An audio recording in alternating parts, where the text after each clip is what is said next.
Welcome back नाजरीन programme के specially हम बात करेंगे इस वक्त जिस तरीके से साइबर अटैक्स, साइबर क्राइम्स की बात करें और इसके साथ साथ इसको रिलेट करें पाकिस्तान के अंदर जो सोशल मीडिया इन्फ्लुएंसर्स हैं और इस हवाले से जो कटहरा है कानून का वो बड़ा सख्त हो चुका है। इसी हवाले से डिटेल डिस्कशन करेंगे।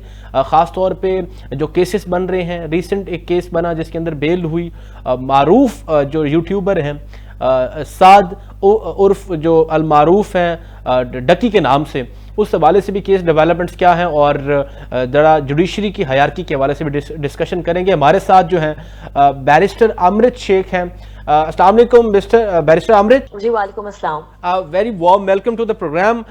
सबसे पहले क्योंकि आप लीगल और पॉलिटिकल एनालिस्ट तो हैं, लेकिन डकी भाई जो यूट्यूबर हैं उनकी आप लीगल काउंसिल भी हैं, तो सबसे पहले तो थोड़ा सा इस हवाले से आवाम को थोड़ा अवेयर कीजिएगा। इस वक्त करंट क्या उनका स्टेटस है, बेल किस तरीके से हुई, ये तमाम मरहला जरा काइंडली बताइएगा। जी मैं बिल्कुल आपको बताती हूँ। जैसे अभी आपने बताया इन्फ्लुएंसर हैं, उनको पूरा पाकिस्तान उन्हें जानता है और जाहिर सी बात है उनको बहुत ज्यादा उनके फॉलोअर्स भी हैं जी। और हमने ये देखा कि किस तरीके से उनका केस कंडक्ट किया जा रहा था और किस तरीके से उनको निचली दो अदालतों से जब उन्होंने बेल दरखास्त की तो उनको नहीं मिली और फिर हाई कोर्ट ने जस्टिस सरवर की अदालत के अंदर पीर को हमने ये देखा कि किस तरीके से उनको बेल ग्रांट की गई है। ऑनेस्टली स्पीकिंग अगर आप मुझसे लीगली पूछे तो उमर इसमें बड़ी चीजें हैं जो हमारे लिए समझने के लिए ना जरूरी हैं और मैं चाहती हूँ कि आम लोगों को भी इन बातों का पता हो और उनके इल्म में ये बात आए जी। कि ये हमारे लिए समझना बहुत जरूरी है कि जब हम लीगली बात करते हैं तो जो शिकें उन पे दर्ज हुई थी उसमें पीका का एक्ट जो है prevention of electronic crimes act, उसकी शिक नंबर 13, 14 और साथ ही साथ उसके अलावा 25, 26 और पीपीसी के अंदर उनके अंदर 420 की और 294B की शिकें उन पे लगी थी, जिनकी मैक्सिमम सजाएं 7 साल हैं और मिनिमम 3 महीने हैं। और हमने देखा कि उनको 22 दिन फिजिकल रिमांड में रखा गया था और बाकी दिन जितने भी उनके थे पीर की बेल ग्रांट होने से पहले तक उनको जुडिशियल में रखा गया था। तो 100 दिन के तो वो उन्होंने अपनी सजा बेसिकली वहीं पे ही उन्होंने काट ली। तो जब हमने जज साहब के सामने सुप्रीम कोर्ट की जजमेंट्स रखी तो उन्होंने भी यही बात बोली कि जो बेल है वो एक इंसान का राइट है, लेकिन वो और स्पेशली बेलेबल ऑफेंसेस में तो आपको पता ही है, आप भी वकील हैं, कि किस तरीके से आप बेल ले सकते हैं, लेकिन जो नॉन बेलेबल ऑफेंसेस हैं उनमें आप बेल सीक कर सकते हैं। जी बिल्कुल। अगर वो नॉन प्रोहिबिटरी के क्लॉज उसमें फॉल कर रहे हैं क्राइम्स में जी। अब ये प्रोहिबिटरी क्राइम नहीं था, ये एक नॉन प्रोहिबिटरी क्राइम था जी। इस वहां पे आपके पास बेल एज ए राइट मौजूद होता है कि आप ले सकते हैं और कोर्ट की जुरिस्डिक्शन है कि वो आपको दे सकती है। और क्योंकि उन्होंने इतना अरसा अपना रिमांड में कायम कर लिया था, उनके खिलाफ कोई भी इन्वेस्टिगेशंस के अंदर चीज नहीं साबित हो सकी, कोई भी उनके विटनेसेस उनके अगेंस्ट नहीं आ सके, तो इस बेसिस के ऊपर उनको बेल ग्रांट हो गई थी। अच्छा, इसमें जैसे आपने बात की खासतौर पर कि मैक्सिमम अगर पेनल्टी की या सजा की बात की जो पनिशमेंट की 7 ईयर्स, और 7 ईयर्स में बिल्कुल आपने बात ठीक कही है कि कानून जो है वो डिस्क्रेशन ऑफ द कोर्ट नहीं होता, ये एक राइट होता है एक लीगल काउंसिल का, वो ये जाके सीख करे कि दिस इज डकीज राइट के उसको मिल जाता। तो इसकी आप क्या वजूहात समझती हैं कि क्यों उनको फिर जो राइट तमाम अवामुन नास को अदालतों से मिलता है, आजकल तो अलमिया इस तरीके से है कि मजिस्ट्रेट साहब के पास, सेशन जज साहब के पास कोई ऐसी बेल आ जाए जो कि नॉन प्रोहिबिटरी क्लॉज के अंदर या कि बेलेबल ऑफेंस हो तो वो दे के ही उसी वक्त दे देते हैं। तो इसकी क्या वजह बनी, इसके पीछे कोई लोग थे क्या, कोई मजीद कोई आपके सामने कुछ आया है? देखिए मैं सिर्फ इस चीज के ऊपर एक ही बात कहूंगी कि उमर इस तरह के जो केसेस आते हैं आपके सामने, अब देखिए ये एक पीका का जो एक्ट है, हमने देखा है कि साइबर क्राइम जो अब है उसके ऊपर जाहिर सी बात है अब लॉ बन भी रहा है, बन भी गया है, उसके ऊपर मजीद अमेंडमेंट्स भी आ रही हैं। मैं आपको साथ साथ इसमें एक और बात भी बताती चलूं कि ये जो क्राइम्स जिनके अंडर उनको जो सेक्शन उन पे दफाएं दर्ज की गई थी, ये 2025 की अमेंडमेंट से पहले जो थी ये बेलेबल ऑफेंसेस थे, ये तो 2025 जनवरी के बाद इनको नॉन बेलेबल किया गया है। यानी कि ये इतनी सीरियस पहली बात शिके हैं ही नहीं। जहां तक बात रहती है कि इसमें टाइम इतना ज्यादा क्यों लगा, तो आपने बिल्कुल सही बताया है, लेकिन देखिए ये प्रोसिक्यूशन का राइट है और ये कोर्ट की भी राइट है कि अगर उनको लगे कि कई मामलात या कई केसेस ऐसे हैं जिनमें मजीद तफ्तीश की जरूरत है, और अगर इन्वेस्टिगेशन अपना काम पूरा करेगी तो उसके लिए उनको अगर टाइम जरूरी है या दरकार है तो वो कोर्ट से सीख कर सकते हैं, और कोर्ट अपनी जुरिस्डिक्शन में ये दे सकता है कि ठीक है जी आप इस पे इन्वेस्टिगेट करें। जो कि हमारे लिए अब जो कल के ट्रायल शुरू ये होने जा रहे हैं उसके लिए एक बड़ी पॉजिटिव चीज सामने आई है कि 100 दिन सामने साथ रखने के बावजूद वो कुछ ऐसा खिलाफ नहीं निकाल सके। तो अच्छी बात है, ये हमारे पास एक आर्ग्यूमेंट है कि अगर तब नहीं निकला तो क्या निकलेगा, क्योंकि 22 दिन फिजिकल रखना बहुत बड़ी बात होती है उमर, और अगर आपने किसी को रखा है इतनी देर तो आई एम श्योर उनके पास कोई ना कोई मवाद होना चाहिए था। लेकिन अब ये हम देखेंगे ट्रायल में कि वो क्या साबित कर पाते हैं। जी बिल्कुल। अच्छा, इसमें अगर आप इसमें क्या समझती हैं कि अगर एनसीसीआई ने या स्टेट एक बंदे को एक्यूज ठहराती है, वैसे तो कहा जाता है कि accuse is the favourite child of the court, ठीक है, जब तक अनटिल उस पर किसी किस्म की कन्विक्शन नहीं होती, तो मेरे गोश गुजार में ये करना चाह रहा हूं मिस अमृत कि क्या स्टेट फिर डिटरेंस क्रिएट करना चाह रही थी, क्योंकि जब आप एक बेलेबल ऑफेंस के अंदर जो है वो एक एक्यूज को लेके आते हैं तो उसको बेल नहीं दी जाती, क्या ये फिर एक मैसेज दिया जा रहा था अवामुन नास को या तमाम सोशल मीडिया के इन्फ्लुएंसर्स को कि डकी भाई की सूरत में अगर कोई भी बंदा किसी किस्म की ऐसे सोशल मीडिया की एक्टिविटीज में इन्वॉल्व होगा तो उसको भी ये हर्डल्स फेस करने पड़ेंगे? नहीं, मैं ऐसी बिल्कुल बात नहीं समझती हूँ। देखिए हमारा जो जुडिशरी का सिस्टम है वो बहुत ज्यादा, टू बी वेरी ऑनेस्ट, मैं इस वजह से ये बात नहीं कर रही हूँ कि मैं इस सिस्टम से हूँ, मैं ऑनेस्टली इस बात पे बिलीव करती हूँ उमर कि हमारा सिस्टम बहुत फेयर तरीके से चलता है। लेकिन हाँ ये बात जरूर है कि लॉजिस्टिकल चीजों को डिले हो सकते हैं। लेकिन अच्छी बात है कि अगर मैं ये समझती हूँ कि अगर प्रोसिक्यूशन को अपना टाइम पूरा मिले केस तैयार करने का तो उसको अपनी चीजें पूरी करनी चाहिए। लेकिन हाँ अमामुन नास के सामने कुछ लेके भी आना चाहिए ना, कुछ सामने दिखाना भी चाहिए कि हमारे पास एविडेंस मौजूद है इनके खिलाफ, तो जी आप मजीद इस बेसिस के ऊपर हमें रिमांड दें। तो जाहिर सी बात है ये चीजें हैं जो कि होना जरूरी है। हाउएवर मुझे लगता है क्योंकि ये एक बहुत हाई प्रोफाइल केस है और जाहिर सी बात है आप ये जानते हैं कि जब एक इतना बड़ा बंदा मौजूद और उसकी ट्रायल चल रही हो और सब उसको एक हॉक्स आई से देख रहे हो तो जाहिर सी बात है उसका इफेक्ट होता है। लेकिन हमारा सिस्टम उससे क्या इफेक्ट ले रहा है नहीं ले रहा वो एक अलग डिबेट है, और उसका कोई उस चीज के ऊपर तासुर नहीं था, उसका किसी किस्म के साथ उसका कोई लेना देना नहीं है कि हम ये कह रहे कि हमारा सिस्टम इस चीज से इफेक्ट हो रहा था और वो एक डेटरेंस कायम करने के लिए ये चीज थी। नहीं, इसके अंदर जाहिर सी बात है ये पहली दफा एक ऐसा केस इमर्ज हुआ है, बड़ी हमने भी हाल ही में देखा है कि हाल ही में इस तरह के केसेस नहीं थे, मिलते जुलते थे लेकिन ये एग्जैक्ट सिचुएशन नहीं थे। हेंस जाहिर सी बात है आपने एक प्रेसिडेंट सेट करने के लिए आपने उसमें इन्वेस्टिगेट करना होता है। तो जजेस अपना पूरा टाइम दे रहे थे प्रोसिक्यूशन को कि आप एविडेंसेस लेके आए। जी ठीक है। अच्छा, इसमें काइंडली ये बताइएगा कि जो लीगल काउंसिल्स हैं उनकी भी तब्दीली हुई बार बार, एट द एंड आपको अल्लाह पाक ने ये कामयाबी दी कि आपने उनकी बेल कराई, आपकी लीगल टीम ने। तो ये बरला क्या एज ए लिटिगेंट डकी भाई के लिए क्या वो किस मुश्किलात का सामना था कि वो बार बार वकील चेंज कर रहे थे, उनको वो उसका राइट नहीं मिल रहा था और आपने दिलवाया, इस बारे में क्या कहेंगी आप? देखिए उमर, मैं इस बात पे एक ही बात कहूंगी कि अल्लाह ताला ने वाकई ही बहुत इज्जत दी और अल्लाह का बड़ा एहसान है। लेकिन बात इंपॉर्टेंट समझने की है कि मैं ये नहीं समझती हूँ कि किसी भी वकील ने अपना काम अच्छे से नहीं किया, सबने अपना काम बहुत अच्छे से आई एम श्योर किया है और ड्यू डिलिजेंस के साथ किया है। जाहिर सी बात है कुछ चीजें होती हैं जो शायद उन्होंने उनकी तरफ से भी एफर्ट हुई हो, वो हालात ऐसे हुए हो और उसके बाद अपने उनको लगा हो कि नहीं अभी इसमें मजीद टाइम दरकार है और उनको लगा होगा कि उनको देना चाहिए। लेकिन मैं किसी को क्रिटिसाइज नहीं यहाँ पे करूंगी क्योंकि मैं अगेन एक प्रोफेशनल इंसान हूँ और मैं ये समझती हूँ कि ये चीजें इंपॉर्टेंट है और एथिकली चलना चाहिए। जहां तक बात रही कि उन्होंने क्यों किया, तो देखिए मैं खाली डकी का नहीं, मैं अरूब का केस भी देख रही हूँ जिनमें हम जी बिल्कुल उस केस में मैं आता हूँ बिल्कुल अगेंस्ट 11 दिनों का फिजिकल रिमांड लिया हुआ, तो इस पर ही ये ब्रीफ्स मुझे दी गई थी। ठीक है, मैं वो रूप के उनकी वाइफ के केस पे आता हूं। अच्छा, इसमें मुझे काइंडली थोड़ा बताइएगा कि जजेस की भी मेरे ख्याल में उन्होंने ट्रांसफर किया, पहले किसी हाईकोर्ट के एक जज के पास कोई आप पिटीशन मेरे ख्याल में कोई लेके गया, उन्होंने फिर किसी और जज के पास किया था, ये क्या मामला था? वो सोशल मीडिया पे बड़ा वो भी वायरल हुआ था। देखिए वो ये बात थी कि एक उमर आप भी इस बात को बहुत अच्छे से समझते हैं कि एक जज के पास डिस्क्रेशन होता है कि अगर वो due to some XYZ reason समझते हैं कि उनको ये केस वो नहीं सुन सकते या नहीं सुनना चाहते तो वो मना कर सकते हैं। तो इसी बेसिस के ऊपर उन्होंने अपना ये इख्तियार यूज किया और उन्होंने कहा कि मैं ये केस नहीं सुनना चाहता और उनके पास अपने रीजन होना उनको देना जरूरी नहीं है, वो अपनी मर्जी से भी इनकार कर सकते हैं। लेकिन उसके बाद ये भी एक रीजन है कि सी चीज डिले हो गई, 1 हफ्ता 2 हफ्ता मजीद या आगे हो गई। बिल्कुल, मैं अगर यही ये बात रीजन कहना ना चाह होता रहा तो हूँ। जरा थोड़ी और जल्दी बेल ग्रांट हो जानी थी। जी बिल्कुल, बिल्कुल बिल्कुल। बिल्कुल, बिल्कुल, बिल्कुल। अच्छा, इसमें काइंडली ये बताइएगा कि ख़ास तौर पे आप किस तरीके से आउट ऑफ द कोर्ट के बाहर, जब आप लोग केस की हियरिंग से बाहर आते हैं और एक आप उससे पहले तैयारी भी मुकम्मल करके आते हैं, उसके बाद आपको एक मीडिया अपीयरेंस भी देनी होती है, आप पे सवालात की भी बुछाड़ हुई, मैं जिस तरीके से देख रहा था वीडियोस में, हर जो वो वहाँ पे सहाफ़ी थे कोर्ट के अंदर, वो उस तरीके को आपने वो एक्सपीरियंस आपका किस तरीके का था?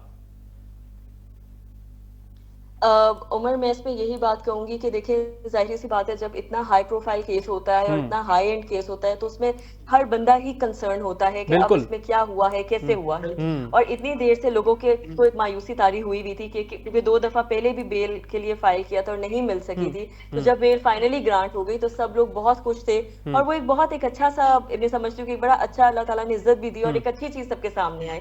तो जाहिर सी बात है, हर बंदा अपने एंड से जानना चाह रहा था कि असल में मामला क्या है और इसको कैसे अनफोल्ड किया गया है। ठीक है। अच्छा, ट्रायल के हवाले से क्या समझती हैं आप? ट्रायल जल्द से जल्द कंक्लूड हो जाएगा और कौन कौन से मरहले में आप जो है वो समझती हैं कि इंशाल्लाह वो आप इसमें जो है सक्सीड कर सकेंगी? देखिए, मैं ये समझती हूँ कि इंशाल्लाह अल्लाह ताला ने जैसे यहाँ पे इज्जत बख्शी है, हमें ट्रायल में भी बख्शेंगे। क्योंकि बात सिर्फ इतनी है कि देखिए उमर, जब केस ट्रायल में चलता है ना, तो वो आप लोगों ने, हम जब भी बात करते हैं, हम विटनेसेस के ऊपर और एविडेंस के ऊपर बात करते हैं, हम शवाहिद के ऊपर बात करते हैं। वो इस वक्त तो हमारे सामने कुछ भी नहीं है। तो जब तक हमारे सामने वो नहीं आएंगे तो हम किसी चीज को डिफेंड भी नहीं कर पाएंगे। अभी तो जो उनका इल्जाम है, वो उन्होंने एक जो ऐप के ऊपर इल्जाम लगाया है, वो उसको भी सही तरीके कर पाए हैं कि वो कैसे थी, कहाँ है, साबित ही नहीं कर पाए। लेकिन अभी जाहिर सी बात है कि मैटर ट्रायल में चलेगा, तो फिर उसके बाद इस चीज के ऊपर डेफिनेटली हम will be in a better situation to answer this question. अच्छा मिस अमृत, ये केस की तैयारी करते हुए आपने साइबर लॉज भी पढ़े होंगे, पीका एक्ट जिस तरीके से बड़ा डिटेल तरीके से पहले भी पढ़ा होगा, अब भी पढ़ा होगा, आप क्या समझती हैं, क्योंकि आप तो माशाल्लाह से बाहर से पढ़ के आई हैं यूके से, तो आप क्या समझती हैं कि पाकिस्तान के अंदर ये साइबर लॉज की बात करें या पीका एक्ट को बात करें, मजीद इसमें क्या जो है वो रिफॉर्म्स की जरूरत है? जी, इसमें से हमें बहुत अच्छे तरीके से हमें दिए गए हैं और हमारे कानून जो हैं वो मौजूद हैं। अगर इन कानून की हम अमेंडमेंट्स की बात करें या इन कानूनों को हम बदलने की बात करें तो बदलने की जरूरत नहीं है, लेकिन जी जैसे जैसे एआई इंटेलिजेंस बढ़ रही है, जैसे जैसे ये चीजें मजीद आ रही हैं, हमारी गवर्नमेंट को चाहिए कि वो इन चीजों के ऊपर एक्शंस लें। आपने हाल ही में देखा होगा जब ट्विटर बैन हुआ था तो लोगों ने वीपीएन डाउनलोड करके ट्विटर का एक्सेस लिया था। तो अगर कोई एप्स या अगर कोई चीज प्रॉब्लम कॉज कर रही है तो सेक्शन 37 ऑफ पीका आपको ये अपना जो डिस्क्रिप्शन है वो इख्तियार कर सकते हैं और ये जो एप्स हैं उनके ऊपर पाबंदी लगा सकते हैं, उनको ब्लॉक कर सकते हैं। तो मेरा सवाल हमारी यहाँ की हमारे अदारों से भी है कि भाई जब आपके पास इख्तियार था तो आपने इनके ऊपर पाबंदी क्यों नहीं लगाई, जबकि यही एप्स आपके पीएसएल के मैचेस में प्रमोट होती रही हैं। तो जब हम ये हाल ही में चीजें देखते हैं तो इनके ऊपर एक्शन लेना चाहिए था, जो कि बहुत इंपॉर्टेंट था, ताकि एक आम इंसान को ये तासुर ना जाए कि नहीं ये चीज मना नहीं है, ये प्रॉब्लमैटिक नहीं है। ये चीज बहुत इंपॉर्टेंट है। जैसे जैसे साइबर की क्राइम की या हम एआई की बात करते हैं, जो कि मजीद हम देख रहे हैं कि आगे इन चीजों में अमेंडमेंट्स आ रही हैं। अच्छा मिस, आपने अरूप जतोई की केस के हवाले से भी बात की, वहां पे रिश्वत के लेन देन की बात थी, आप क्या समझती हैं? हम क्योंकि पाकिस्तान के अंदर as per the constitution of the Pakistan preamble में भी ये बात लिखी हुई है कि तमाम कानून जो है वो इस्लामिक शरीया लॉ के मुताबिक होने चाहिए, यहाँ पे तमाम रूल्स एंड रेगुलेशन, और कुरान हकीम ने ये चीज़ वाज़े की है कि रिश्वत लेने वाला और देने वाला दोनों जो है वो जुर्म के वो है मुर्तकिब होंगे। अब तो इस मामले के हवाले से किस तरीके से आप अपने केस में रोशनी डालेंगी और अपने जो आपकी काउंसिल है वो किस तरीके से उसको आप डिफेंड करेंगी? देखिए, मैं इस चीज के ऊपर सिंपल एक ही बात कहूंगी कि जब आप ये बात करते हैं, जो आपने रीजंस दिए हैं और जो भी चीज है, बात ये होती है कि आप किस मद में पैसे ले रहे हैं, ये बात बड़ी इंपॉर्टेंट है। वो मद आप कभी कभार इंसान, कुछ लोग डायरेक्टली बोल देते हैं, कुछ लोग इनडायरेक्टली किसी काम का बहाना करके भी आपसे ले सकते हैं। तो जो इंसान दे रहा है उसको नहीं पता कि मैं ये रिश्वत दे रहा हूँ या मैं ये अपने किसी काम के मद में दे रहा हूँ। ठीक है। जिस इंसान को इस बात की नॉलेज नहीं है, आपको उसको बजाय कि आप उसके राइट्स को एक्सप्लॉइट करें, कि वो ऑलरेडी एक वल्नरेबल पोजीशन में है और आप उसको ये कह रहे हैं कि ये असल में प्रोसेस है जिससे हम तुम्हें गुजार रहे हैं और उसको असल में एक्सप्लॉइट कर रहे हैं, तो मेरा ख्याल है ये चीजों में दोनों में हमें हम दोनों को इन दोनों को डिस्टिंग्विश करने की जरूरत है कि किस जगह पे आप एक इंसान की एक्सप्लॉइटेशन कर रहे हैं और किस जगह पे आप उससे प्रोसेस के पैसे ले रहे हैं। तो वहां पे ये चीजों की क्लैरिटी थोड़ी थी जो कि जिसकी बेसिस के ऊपर ही आपने देखा कि वो अब जुडिशियल में है और वो बिहाइंड द बार्स है। ठीक है। अच्छा, इसमें काइंडली मुझे बताइएगा, आपने अभी कहा कि कानून के अंदर तब्दीली या रिफॉर्म्स की, जैसे मैंने भी बात की और आपने भी की, आप क्या समझती हैं, क्योंकि आपने अब्रॉड का भी आपके पास एक्सपीरियंस है, क्योंकि हम यूके की बात करें तो वहाँ पे कॉमन लॉ है और जजेस के पास ये राइट होता है कि वो कानून के अंदर इनपुट डाल सकते हैं अपना। पाकिस्तान के अंदर जिस तरीके से मौजूदा सूरत हाल है, 27वीं तरमीम की बात की जाए, 26वीं की बात की जाए और जैसे अपकमिंग 28वीं की बात की जा रही है, आप क्या समझते हैं 27वीं के अंदर? मेरा सवाल ये है कि 27वीं के अंदर सुओ मोटो की जैसे जो है वो राइट खत्म कर दिया गया है या डिफरेंट जुडिशियल जो हायरार्की है थोड़ी तब्दील कर दी गई है, उस तनाजुर में आप किस तरीके से, आपका जाती एनालिसिस और असेसमेंट क्या है इस हवाले से? देखिए, मैं आपको सिर्फ एक ही बात कहूंगी उमर, आप भी माशाल्लाह इस चीज में काफी लीगल एक्यूमेंट रखते हैं और आप जानते हैं कि जब आपने किसी के से ये इख्तियारात ले लिए हैं तो आपने बेसिकली जुडिशरी की रूह ले ली है। अगर आप मुझसे सही दिनों में पूछें तो ये जो जितनी एहतजाज हो रही है, ये जितनी इसके अगेंस्ट किया जा तरमीम के लिए, मुझे लगता है वो लोग ज्यादा दुख और आवाजाही कर रहे हैं क्योंकि इस चीज से आपने उसकी रूह निकाल दी है। आपने वो इख्तियारात लेके हम बाहर पढ़ते हैं, हम इंग्लैंड में भी ये पढ़ते हैं कि आप उनको किस तरह अल्ट्रा वायरस होने से रोक सकते हैं कि वो अपने इख्तियारात का ज्यादा इस्तेमाल ना करें, उनको लिमिट कर सकते हैं। लेकिन आया कि आप एक इदारे से उसके इख्तियारात ही ले रहे हैं जिसके लिए बुनियाद आपके आइन में उसकी पोजीशन मौजूद है और उसका रोल मौजूद है, तो अगर आप उससे उसका रोल ही दे रहे हैं तो पीछे फिर क्या रह रहा है? ये तो वही बात हो गई कि घर में आपके फैमिली मेंबर्स हैं, आपने अपनी माँ को कह दिया है कि भाई आप उनके रोल को कम नहीं करें, बट आप कह रहे हैं मैं तुम्हारा रोल ही एलिमिनेट कर देता हूँ, तो भाई तुम्हारा कोई रोल ही नहीं है, तो फिर आपने तो एक इंसान से उसकी रूह को निकाल दिया ना, तो पीछे क्या बच गया? बिल्कुल जो आपका पॉइंट ऑफ व्यू है, इसमें मेरे ख्याल में मैं भी इस चीज में मुत्तफिक हूं कि इसमें कोई राय नहीं है, दो राय नहीं है, लेकिन गुजारिश ये भी है कि इसका दो एंगल भी है। इस हवाले से भी आपका नुक्ता नजर चाहूंगा कि एक कॉन्सेप्ट है सेपरेशन ऑफ पावर्स का। ठीक है, हम बात करते हैं कि कोई भी इदारा किसी के अंदर मुदाखलत नहीं करेगा। जिस तरीके से माजी के अंदर पाकिस्तान में जुडिशरी ने मुदाखलत एग्जेक्टिव या पार्लियामेंट के अंदर की है, हम बात करने 1950 से स्टार्ट करें, मौलवी तमीजुद्दीन का केस है, उसके बाद 2025 तक आए हैं, 26 तक आए, तो ये तमाम तर मामला जो है वो इंटरवेंशन टू द एग्जेक्टिव और पार्लियामेंट में जाते हैं। इस हवाले से फिर आप क्या कहती हैं कि क्या तो अकाउंटेबिलिटी का सिस्टम बेहतर हो जजेस के हवाले से, तो ये बेहतर हो जाएगा? जी उमर, ये बहुत आपका अच्छा सवाल है और मैं अगली बात बिल्कुल यही करने लगी थी, इसीलिए ही मैंने ये बात कही कि आप कर्टेल करते हैं, आप पावर्स को लिमिट कर सकते हैं, आप इतनी पाबंदी लगा सकते हैं कि आपके पास ये इख्तियारात मौजूद है, ये इख्तियारात नहीं है, लेकिन आप उस चीज पे पाबंदी इस तरह नहीं लगा सकते कि आप वो दर्जा ही खत्म कर दें या आप वो पोजीशन ही खत्म कर दें या आप वो पावर इख्तियारात ही कंप्लीटली एलिमिनेट कर दें। उनको लिमिट जरूर कर सकते हैं ताकि वो आपस में इंटरव्यू ना करें। और जिस तरीके से आपने सेपरेशन ऑफ पावर्स का कहा, ट्राइकोटमी ऑफ पावर्स की जो एक बात है कि एग्जीक्यूटिव, लेजिस्लेचर और जुडिशरी अपना भरपूर तरीके से अपना अच्छे काम करें विदाउट इंटरवीनिंग एक दूसरे के अंदर, लेकिन उस चीज को सिरे से हटा देना, I don't think so that's justified.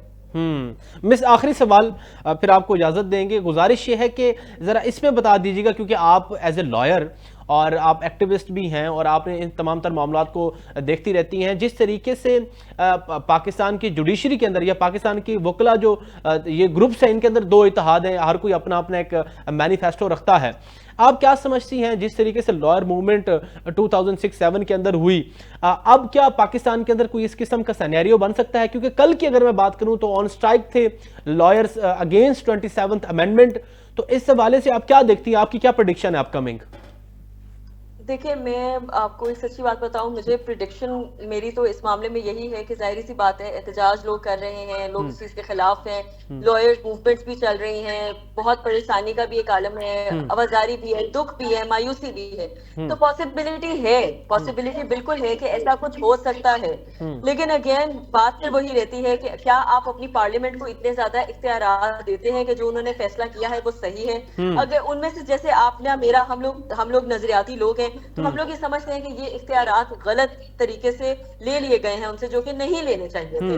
लेकिन हाउएवर अगर हम इसी बात के ऊपर ये भी बात करें कि क्या अगेन सैंसिटी ऑफ पार्लियामेंट को रखने के लिए क्या हम इस चीज के ऊपर से क्या इसके ऊपर इत्तेफाक कर सकते हैं कि शायद अभी फिलहाल के लिए हमारे मुआशरे के लिए यही बेहतर है कि जिस तरह सिस्टम चल रहा है इसको चलने दें, क्योंकि मजीद इसमें बेहतरी आएगी। तो ये भी एक देखने की बात है। और तो बिल्कुल मुझे ये लगता है कि मुझे लगता है कि अभी 27वीं तरमीम आई है, हमें इसको थोड़ा टाइम देना चाहिए। और टाइम की भी बात आपकी एक मेरे ख्याल में कुछ लिहाज से ठीक होगी, लेकिन इसमें जैसे आपने बात की कि इसमें बेहतरी इस तरीके से लाई जा सकती है कि आपके जो हमारे लीगल फर्टर्निटी के जो रिप्रेजेंटेटिव्स हैं, रिसेंटली पंजाब बार के इलेक्शंस हुए और उसके बाद पाकिस्तान बार काउंसिल के होने जा रहे हैं, तो इस हवाले से भी थोड़ा बताइएगा कि आपने भी वोट कास्ट किया होगा पंजाब बार का। इस बार जो मिसमैनेजमेंट की बात की गई उस हवाले से आपने कुछ माहौल जो है वो ऑब्जर्व किया, और उसके बाद पाकिस्तान बार काउंसिल या पंजाब बार काउंसिल से इस मामले में अमेंडमेंट्स के हवाले से आप क्या तवक्को रखती हैं? क्योंकि मेरे ख्याल में प्रॉपर चैनल तो वो है ना कि इन चीजों को डील करे।